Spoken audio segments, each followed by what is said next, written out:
कपालभाति ज़्यादा से ज़्यादा लोग आज इसके प्राणायाम के रूप में जानते हैं, लेकिन है बेसिकली ये षटकर्म।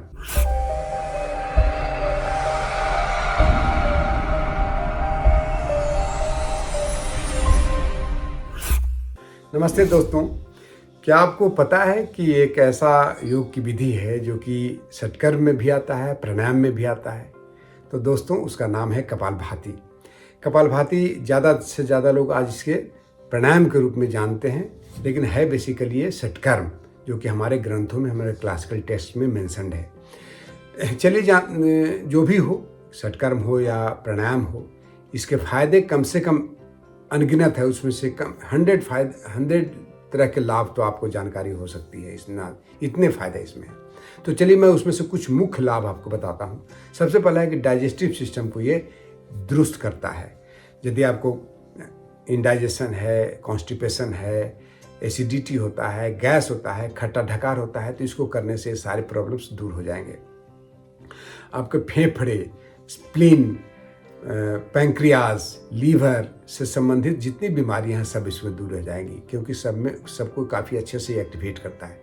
नर्वस संबंधित जितने प्रॉब्लम्स हैं, हमारे मस्तिष्क संबंधी जितने प्रॉब्लम्स हैं, वो सारे दूर होते हैं। तंत्रिका तंत्र हमारे बिल्कुल सुचारू रूप से कार्य करना शुरू कर देते हैं, क्योंकि हमारे ब्रेन सेल्स में ऑक्सीजन का प्रतिशत बढ़ जाता है। खास करके वैसे लोगों के लिए जिनको जो मस्तिष्क के रोग से ग्रसित हैं, उनको अवश्य इसको करना चाहिए। उसके बाद आपको स्त्री रोग में काफ़ी काम आता है। स्त्री प्रजनन तंत्र में खास करके पीसीओडी के लिए बहुत ही महत्वपूर्ण है। बहुत लोगों को पीसीओडी में सिस्ट हो जाता है, तो यदि इसको किया जाए तो सिस्ट भी ठीक हो जाता है, और जिनको नहीं है वो तो कभी जीवन में होगा ही नहीं। इसीलिए इसको कहा जाता है कि हमारा जो ब्लड का सर्कुलेशन, हमारे फिलोपियन ट्यूब हुआ या ओवरीज हुआ या गर्भाशय हुआ, उसमें संचार, इसका ब्लड का संचार बढ़ जाता है। इसलिए सारी बीमारियां दूर होती हैं।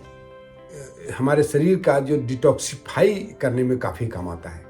हमारे शरीर का डिटॉक्स करता है, जिससे हमारे चेहरे पर चमक बढ़ती है, और हम ज़्यादा से ज़्यादा चेहरे पर एक गजब का ग्लेज आ जाता है। कफ संबंधित 20 प्रकार के रोगों में काम आता है, जैसे कि आपको अस्थमा हुआ, साइनोसाइटिस हुआ, ब्रोंकाइटिस हुआ, नॉर्मल खांसी जो होता है, जुकाम होता है, ये सारे तो उसमें आते ही आते हैं। तो ये 20 प्रकार के कफ रोगों में भी काम आता है। शारीरिक और मानसिक दोनों तरह के रोग इससे एक साथ में ठीक होते हैं। और इतना ही नहीं, आप इससे आपका बॉडी का जो 3 अंग, खासकर 3 चक्र हैं, हमारे कौन से मुख्य महत्वपूर्ण चक्र हैं? मूलाधार चक्र, जो कि रीढ़ के हड्डी के सबसे नीचे पोर्शन में आता है, फिर स्वाधिष्ठान चक्र, और नाभि के पास आता है मणिपुर चक्र। ये तीनों चक्र एक्टिवेट होते हैं, और हमारे शरीर में वाइटल एनर्जी बढ़ जाता है। हमारा शरीर का ऊर्जा ऊर्ध्वगामी बनता है, और हम ज़्यादा से ज़्यादा एनर्जेटिक बने हुए रहते हैं दिन भर, या जितने देर तक दिन भर इससे काफ़ी एनर्जेटिक बने रहते हैं। करने के समय इसको किसी भी समय में किया जा सकता है। केवल एक ही बात ध्यान देना है कि खाने के 3 से 4 घंटे के बाद इसको नहीं करना है।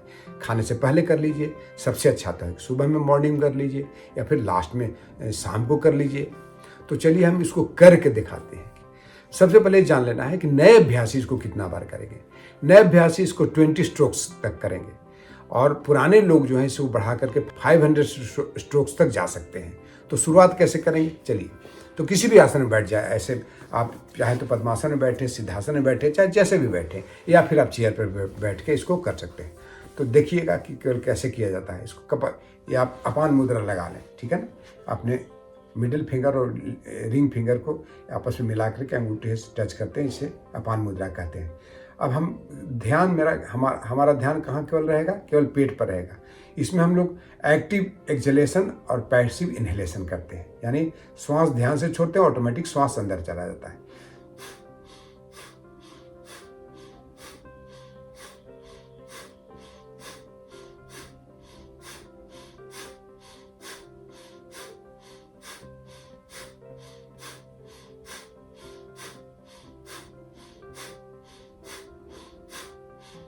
मैंने 20 स्ट्रोक करके आपको दिखाया। इस तरह के 20-20 स्ट्रोक को आप शुरुआत में चाहें तो 20 से बढ़ा करके उसको 60 तक ले जा सकते हैं। फिर उसको 1 हफ्ते के बाद 120 तक लेके जा सकते हैं। यदि आप इसमें काफ़ी पारंगत हो जाते हैं, आप एक्सपर्टाइज हो जाता है, तो इसको बढ़ा करके आप चाहें तो 500 स्ट्रोक्स तक ले जा सकते हैं। इसमें ध्यान यही देना है कि बॉडी का से इरेक्ट रहे, शरीर अपराइट रहे और हम झुके नहीं, या चेयर पर बैठे या कहीं भी बैठे। तो फिर से एक बार करके दिखाते हैं। चाहे शुरुआत में इसको स्पीड को बहुत ज़्यादा मत रखें, शुरुआत में इसको आप 1 सेकंड में 1 बार करें, फिर बाद में धीरे धीरे बढ़ा करके उसको आप 1 सेकंड में 2 बार भी किया जा सकता है। तो फिर से करके देखते हैं। स्लो वाला करके दिखाते हैं, फिर आपको स्पीड वाला करके दिखाएंगे। स्लो वाला करता हूँ।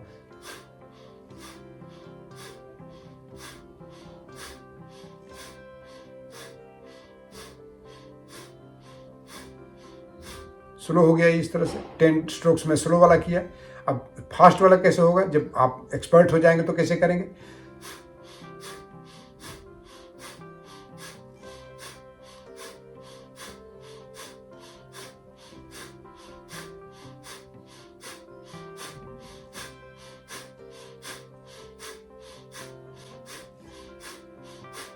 बॉडी पूरा नहीं हिलना चाहिए, केवल मेरा ये पोर्शन जो है आपका स्टोमक वाला रीजन हिलना चाहिए। बहुत लोग क्या करता है,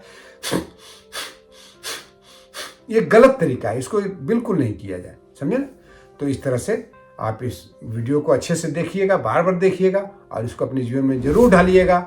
शारीरिक, मानसिक तीनों और आध्यात्मिक तीनों तरह के लाभ इसमें पहुंचाता है आपको। तो बहुत बहुत धन्यवाद दोस्तों, आपने इस वीडियो को देखा और मेरे इस चैनल को, अजय योग दर्शन को सब्सक्राइब करना न भूलेंगे। और आगे भी हम आपके वीडियोस को मैं इस पर अपलोड करते रहूँगा और इसको आप लाइक करें, शेयर करें। बहुत बहुत धन्यवाद। जय हिंद।